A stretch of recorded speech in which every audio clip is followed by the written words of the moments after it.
Sonic the Hedgehog 3 made nearly $500 million at the global box office. The studio is already planning what comes next. The fans are already debating who should return. And almost none of that conversation is actually about Sonic. It is about a character who appears in this film for the first time, says very little, destroys nearly everything in his path, and somehow walks away as the most discussed figure in a franchise that has existed for over 30 years. The question is not why Shadow is interesting. The question is why nobody saw him coming. Sonic the Hedgehog 3 is an action-adventure family film produced by Paramount Pictures in which Team Sonic, comprising Sonic, Knuckles, and Tails, faces a new adversary whose power exceeds anything they have previously encountered. Shadow is not simply a stronger opponent placed at the end of a familiar obstacle course. He is a character whose presence restructures the film around him, forcing Team Sonic into an unexpected alliance and pushing the franchise into emotional territory it has not previously attempted to occupy.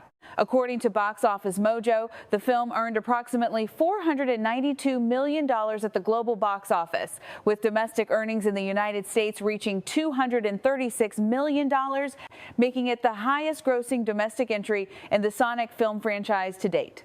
Rotten Tomatoes critics describe the film as the best entry in the series, specifically highlighting its quicksilver pace and the addition of Shadow as the element that elevates it beyond a standard franchise continuation.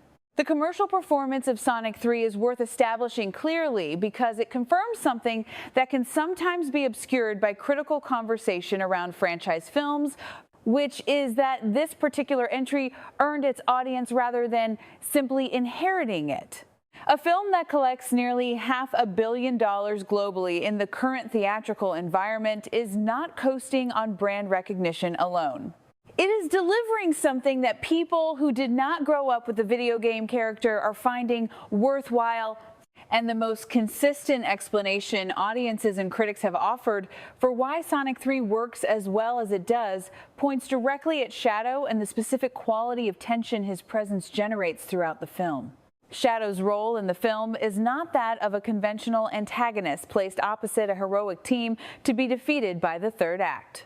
The official synopsis from Paramount positions him as an opponent who outmatches Team Sonic entirely, which is a meaningful structural choice because it removes the comfort of the assumption that the protagonists will find a way through by doing what they have always done. When an adversary is genuinely stronger than your heroes rather than simply positioned as a threat, the film has to find a different kind of resolution, and Sonic 3 finds it in the space between action and character, in the question of what Shadow actually wants and why, rather than simply in the question of whether he can be defeated.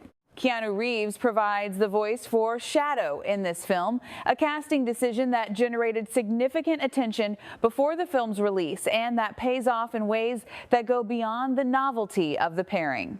Reeves brings to the character a quality of restrained weight that suits a figure whose power is supposed to feel inevitable rather than performed. The voice work does not try to make Shadow charming or accessible in the way that family film antagonists often are. It keeps him at a distance that feels deliberate, and that distance is a significant part of what makes the character function as effectively as he does within the film's emotional architecture.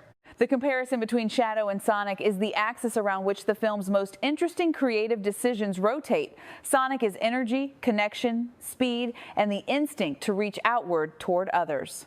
Shadow is isolation, weight, and a relationship to power that is fundamentally different from Sonic's, not because Shadow is simply the opposite of everything Sonic represents, but because he is, in important ways, a mirror of what Sonic might have become under different circumstances.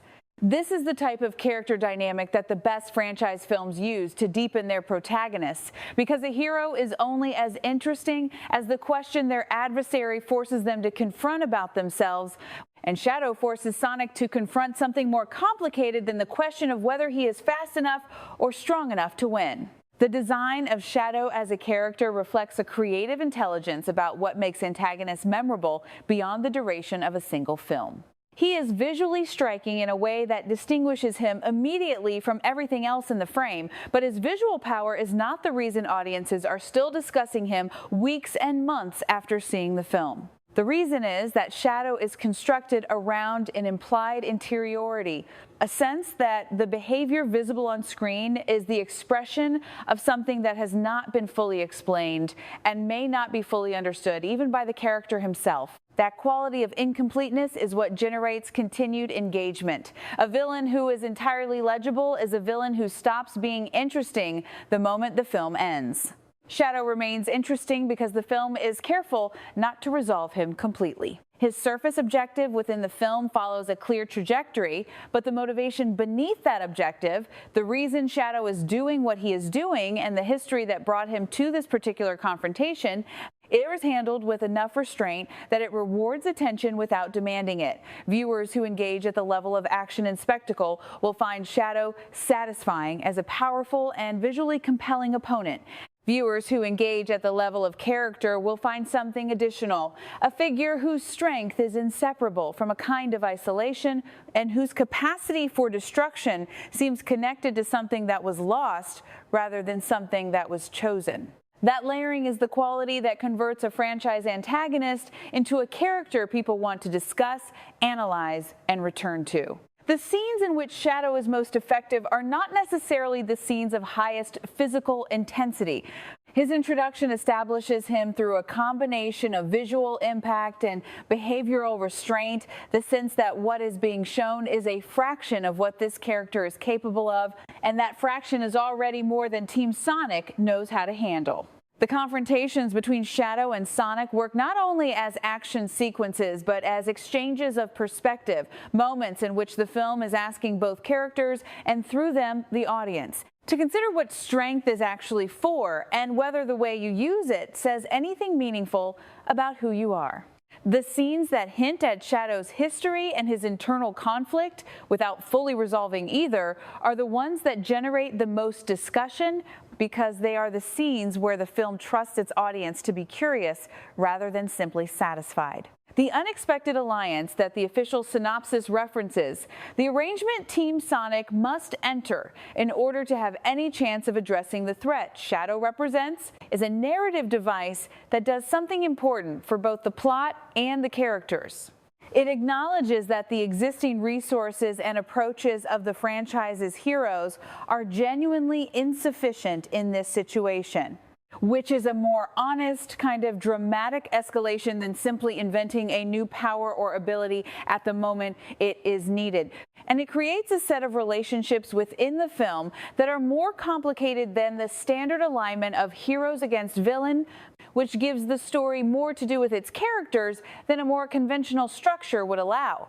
Jim Carrey's presence in the franchise as Robotnik continues to function as a source of energy and comic momentum that the films use to maintain their tonal balance between genuine stakes and accessible entertainment. The critical consensus on Rotten Tomatoes acknowledges Carrey's contribution alongside Shadow's as the twin pillars supporting what makes Sonic 3 more engaging than its predecessors.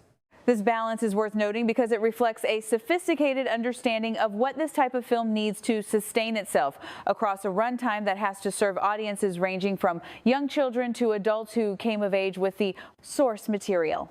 Shadow provides the weight and the dramatic tension. Carrey provides the release valve that keeps the film from taking itself more seriously than a Sonic movie should.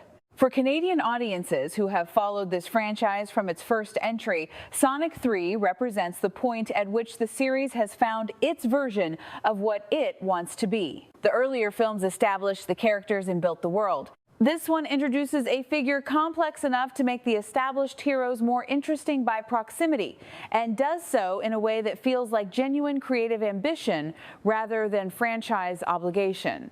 The film's commercial performance confirms that this ambition connected with audiences internationally, and the volume of conversation it has generated online, particularly around Shadow, and the questions the film raises about his nature and his future in the franchise, suggests that the creative decisions made here will shape the direction of the series for whatever comes next.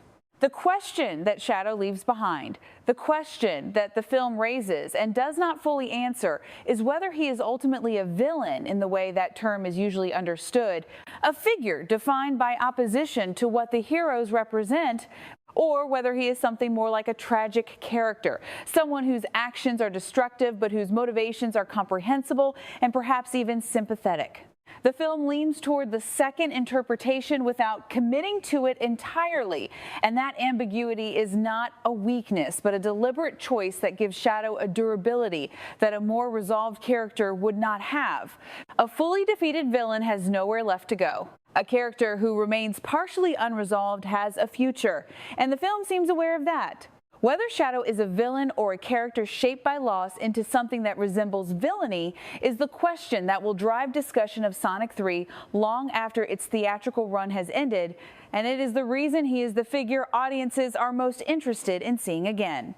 Sonic is the heart of this franchise and will remain so. But Shadow is the reason Sonic 3 has something to say that goes beyond the pleasures of speed and color and the warmth of an established ensemble. In your view, is Shadow the most interesting character Sonic 3 introduces, or does the film give Sonic enough new material to match him? And more broadly, do you find Shadow more compelling as a villain or as a tragic figure? And does your answer change how you feel about where the franchise should take him next? Share your thoughts in the comments below, and if close readings of franchise films and character analysis are what you come to this channel for, please like this video and subscribe so you are notified the moment the next one is published.